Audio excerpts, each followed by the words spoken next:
오늘은 우리 주님께서 죽음에서 다시 살아나심을 기념하는 부활절입니다. 초대교회 전통을 따라 부활절 인사를 함께 나누겠습니다. 먼저 인도자가 우리 주님이 부활하셨습니다 라고 인사하면 여러분들은 참으로 부활하셨습니다 이렇게 화답해 주시면 되겠습니다. 한번 인사해 보겠습니다. 우리 주님이 부활하셨습니다. 아멘. 우리는 좋은 일이 있을 때 함께 식사를 하면서 기쁨을 나누는 관습이 있습니다. 엊그제가 우리 둘째 생일이었는데 성금요일이라 좀 갈등을 했습니다. 주님이 십자가에 달려 돌아가시는 그 시간에 생일이라고 외식을 할 수 있는가, 그래서 고민을 하다가 그래도 1년에 한 번인 생일인데 예수님도 이해를 하시겠지, 그래서 좀 간소화해서 식사를 하면서 가볍게 축하하는 시간을 가졌습니다. 이렇게 우리에게 기쁨의 날은 함께 나누는 데 의미가 있죠. 우리에게 가장 큰 기쁨의 소식은 어떤 소식일까요? 주님이 부활하신 겁니다. 이렇게 나와야 되는데 이렇게 바로 안 나오면 뭔가 마음이 딴 데가 있는 겁니다. 하나님은 하나님의 백성들이 부활의 기쁨을 천국 잔치로 함께 즐거워하기를 원하십니다. 그리고 이 잔치는 종말론적인 잔치로 마지막에 최고의 기쁨의 절정으로 기쁨을 누리게 하시는 잔치가 됩니다. 오늘 본문을 보면 이런 극한의 기쁨과 즐거움의 절정을 느끼게 하는 하나님의 잔치가 소개되어 있습니다. 먼저 이 본문의 배경을 살펴보면서 이 본문이 어떤 배경으로 쓰여진 말씀인지, 그리고 이것이 오늘 부활주일에 우리에게 어떤 의미가 있는지를 살펴보려고 합니다. 먼저 이사야서 24장에서 27장까지는 이사야의 묵시록이라 이렇게 불리는 장입니다. 이스라엘 민족은 기원전 587년에 바벨론에 의해서 예루살렘이 함락되며 완전히 멸망하고 말았습니다. 옛날 전쟁은 지금보다 훨씬 더 잔인해서 이긴 자는 모든 것을 갖게 되고 패한 자는 모든 것을 빼앗기게 됩니다. 이스라엘도 바벨론에 멸망당하면서 예루살렘이 함락되고 왕궁과 성전은 파괴되고 국보급 보물들은 다 약탈당하고 말았습니다. 이 과정에서 국토는 황폐화되었고 많은 사람들이 죽고 다치고 삶의 터전을 잃어버렸습니다. 부녀자들과 아이들은 처참하게 살해되고 나라에 건장하고 촉망받는 젊은이들은 모두 포로로 붙잡혀갔습니다. 하나님의 백성들에게는 이렇게 하나님의 백성이 이방인들에게 멸망을 당한다는 것을 도저히 이해할 수도 없었고 받아들일 수도 없었습니다. 그들은 하나님께 고민하기 시작했습니다. 이때 하나님께서 선지자를 통해서 그 이유를 설명해 주셨는데, 먼저 결론부터 말씀드리면 이스라엘 백성들이 하나님과의 언약을 깨고 하나님 말씀을 버렸기 때문이라는 겁니다. 예레미야 31장 31절에 보면 이스라엘 백성들이 깨트린 하나님과의 언약에 새 언약을 맺을 것이다 라고 말씀합니다. 32절에서는 저들이 이렇게 바벨론에 멸망당하고 포로로 끌려가는 것은 하나님과 맺었던 원래 언약을 깨트렸기 때문이라는 것이죠. 그리고 33절에 보면 그 언약은 출애굽 때 시내산 언약과 마찬가지로 하나님의 법을 그들 속에 두고 그들의 마음에 기록하여 하나님은 저들의 하나님이 되시고 그들은 하나님의 백성이 되도록 하시겠다는 언약이었습니다. 이사야서에서도 똑같은 말씀을 합니다. 24장 5절에 보면 땅이 또한 그 주민 아래서 더럽게 되었으니 이는 그들이 율법을 범하며 율례를 어기며 영원한 언약을 깨트렸기 때문이라고 말씀하는 것이죠. 하나님과의 언약을 깨트린 그 결과는 너무나 처참했습니다. 6절을 보면 저주가 땅을 삼켰고 그 중에 사는 자들이 정죄함을 당하였고 땅의 주민이 불타서 남은 자가 적게 되었다라고 말씀합니다. 저들이 처한 현실은 너무나 절망적이어서 아무리 하나님께서 새로운 약속을 맺으시겠다고 해도 현실적으로는 그 약속이 너무나 멀게만 느껴졌습니다. 그래서 하나님은 이사야 선지자를 통해서 묵시록적 양식을 통해 하나님의 구원과 회복을 꿈꾸게 하셨습니다.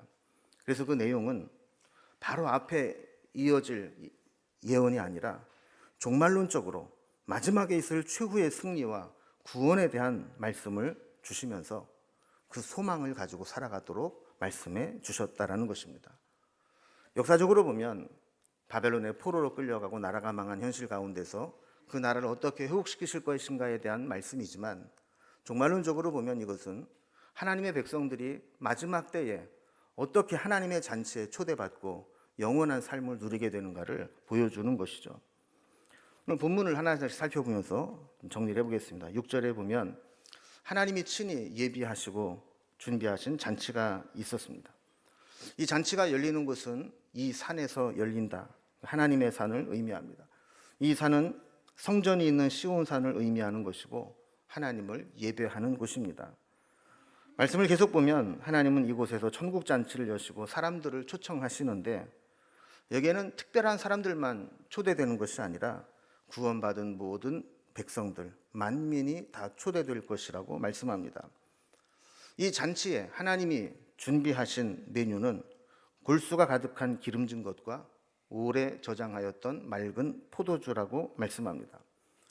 골수가 가득한 기름진 것은 잔치에 미각과 식욕을 돋우는 최고의 요리입니다. 요즘은 기름진 것을 너무 많이 먹어서 콜레스테롤을 걱정해야 되고 또 비만 관리를 해야 되는 상황이지만, 옛날에는 이 기름진 음식은 명절이나 생일, 특별한 잔치 이때만 먹을 수 있는 음식이었습니다. 게다가 전쟁으로 황폐하고 포로로 끌려가 있는 노예들에게 굴수가 가득한 기름진 것을 줄 사람이 없습니다. 그러나 하나님은 그들에게 이 굴수가 가득한 기름진 것을 주시겠다고 약속합니다.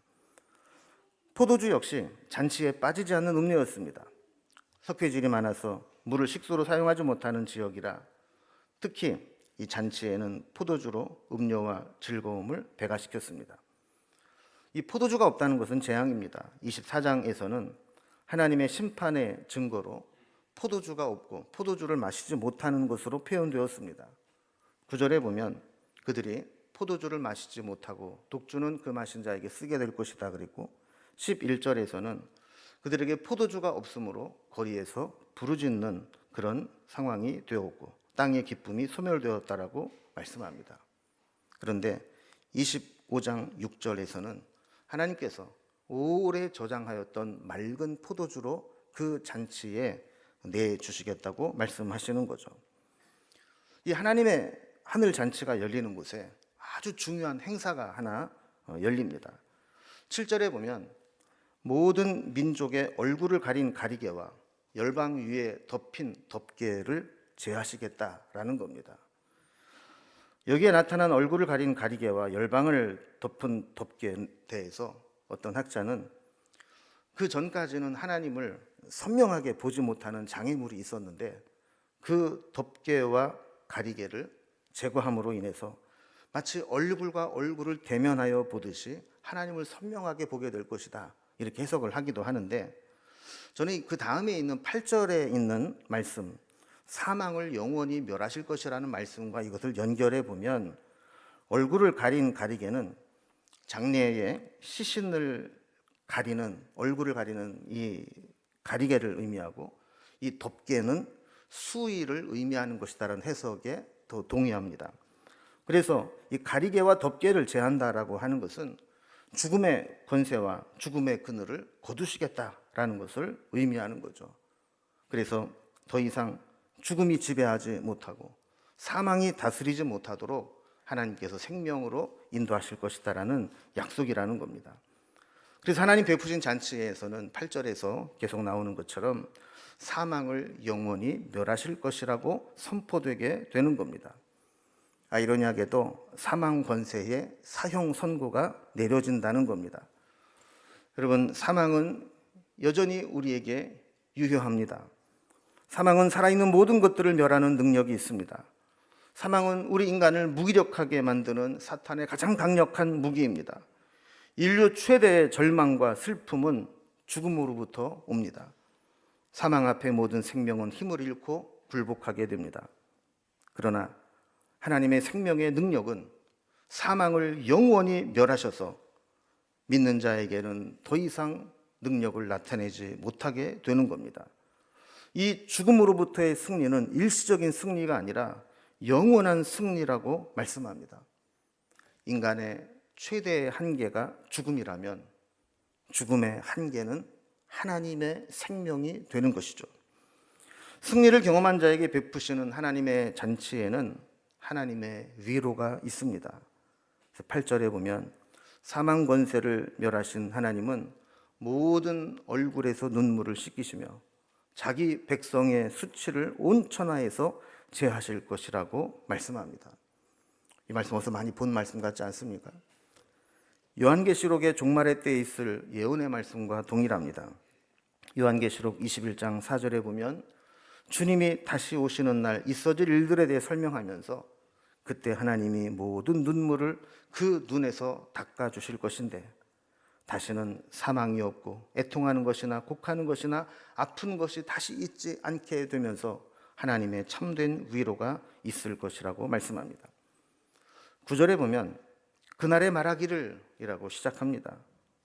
지금은 여전히 사망 권세에 눌려 있고 아직은 하나님이 예비하신 천국 잔치에 참여하고 있지 못하지만 하나님의 구원의 날, 천국 잔치에 참여하게 되는 날, 그때가 되면 우리가 이렇게 고백할 거라는 겁니다. 우리의 하나님, 우리를 구원하실 것이라고 믿고 기다렸던 하나님을 이제 만나서 우리의 구원을 기뻐하며 즐거워하게 된 것이라고 탄성을 지르며 고백하게 될 것이라는 것이죠. 우리는 아직 사망 권세가 역사하는 이 세상을 살아가고 있습니다. 그리고 사망 권세는 주님이 다시 오시는 날까지 계속될 것입니다. 그래서 오늘 본문은 가까운 미래에 성취될 포로에서 돌아오고 나라가 회복되는 예언일 뿐만 아니라 종말의 때에 성취될 묵시록적 성격도 가지고 있는 것입니다. 이 묵시록적 예언을 먼저 맛보게 하신 사건이 있었습니다. 그것은 우리 주님의 부활 사건입니다. 사망을 영원히 멸하신 주님의 부활 사건이야말로 우리에게 가장 중요한 부활의 소식이 되는 것이죠. 그래서 바울은 부활장인 고린도전서 15장 54절 55절에서 이 썩을 것이 썩지 아니함을 입고 이 죽을 것이 죽지 아니함을 입을 때에는 사망을 삼키고 이기리라고 기록된 말씀이 이루어지리라. 사망아 너의 승리가 어디 있느냐, 사망아 내가 쏘는 것이 어디 있느냐라고 하면서 죽음의 멸망을 선포했던 것입니다. 특히 54절에서 사망을 삼키고 이기리라고 기록된 말씀은 밑에 각주에 보면 이사야서 25장 8절 오늘 읽은 본문의 말씀이라고 설명을 달아놓고 있습니다. 주님이 제정해 주신 성만찬은 하나님께서 준비하여 배설해 주신 하나님의 산에서의 잔치를 상징합니다. 이사야의 예언에서 하나님이 준비하신 음식은 골수가 가득한 기름과 그리고 오래 저장된 맑은 포도주였는데 이것이 예수님의 부활로 말미암아 성찬으로 이어지고 있는 것입니다. 주님은 주님의 살과 피를 우리에게 나누어 주셨고 그것을 성만찬에서 떡과 포도주로 기념하며 나누게 하신 것이죠. 우리가 오늘도 성찬식을 통해서 주님의 몸과 피를 상징하는 떡과 포도주를 나누며 그 죽음의 권세를 이기신 주님의 능력을 나누었던 겁니다. 그래서 성만찬은 좁게 해석을 하면 우리를 위해 십자가에서 물과 피를 다 쏟으시면서 상하신 몸으로 죽으시면서 우리를 구원하신 고난과 부활을 묵상하는 것이라면, 넓은 의미로 이 성만찬은 구원받은 백성이 앞으로 천국에서 하나님이 배설해 주시는 천국 잔치에 참여할 것을 소망하며 나누는 천국의 식탁이 되는 것입니다. 오늘 우리는 부활주일을 맞아 성찬 예식을 거행했습니다. 이것은 구약의 예언과 예수님의 십자가 그리고 미래의 천국 잔치로 이어지는 그 연결점에 있는 성찬인 것입니다. 과거로는 구약 이사야서의 예언, 그리고 예수님의 십자가 사건, 그리고 미래에는 하나님이 예배해 주신 천국의 잔치에 이르기까지 그 중간에 우리는 이 성찬식을 거행하며 주님의 나라를 소망하게 되는 겁니다. 한 가지만 더 생각해 봅니다. 하나님의 잔치에는 하나님의 위로가 있습니다. 우리는 종말의 승리와 부활을 믿지만 여전히 이 세상을 살아가면서 때로 너무나 힘든 시간들을 보내야 할 때가 있습니다. 그래서 우리는 이 세상을 살아가면서 주님의 위로를 기다리며 부활의 능력을 소망하며 살아갈 수밖에 없습니다. 우리는 사망을 영원히 멸하시고 우리 얼굴에서 눈물을 닦아주실 날을 믿음으로 소망하며 살아가는 것입니다. 성금요일 예배에서도 말씀을 나눈 것처럼 주님께서 무덤에 계셨던 시간은 죽음의 권세에 눌려 침묵하는 시간이 아니라 십자가 죽음과 생명의 부활 사이의 시간이었습니다. 이 시간 동안 절망은 소망으로 바뀌어 갔고, 불안은 화평으로, 불신은 믿음으로, 거짓은 진리로 바꾸어 갔으며, 죽음의 권세가 부활의 능력에 굴복되는 시간이 되었던 것입니다. 메멘토 모리라는 말이 있습니다. 죽는다는 것을 기억하라라는 뜻이죠. 이 말처럼 우리는 죽을 수밖에 없는 존재임을 잊지 말아야 합니다. 그러나 또한 죽음의 한계를 이기시고 사망을 영원히 멸하신 하나님도 계시다는 사실을 잊지 말아야 합니다. 사망을 멸하신 하나님을 믿는 믿음의 사람들에게는 죽음이 수동적으로, 피동적으로 인식되는 것이 아니라 도리어 천국에 대한 소망과 생명의 기대감을 가지고 당당히 받아들여지게 되는 것이죠. 오늘 부활의 아침, 부활의 능력이 우리에게도 함께 하시기를 소망합니다. 언젠가는 우리도 부활에 참여하게 될 것입니다. 그때까지 부활 신앙으로 살아가실 수 있기를 소망합니다. 심지어 죽음조차도 소망으로 받아들일 수 있기를 바랍니다. 헨리 나우에는 이런 이야기를 했습니다. 죽음을 준비할 때 가장 좋은 태도는 어린아이처럼 되는 것이다.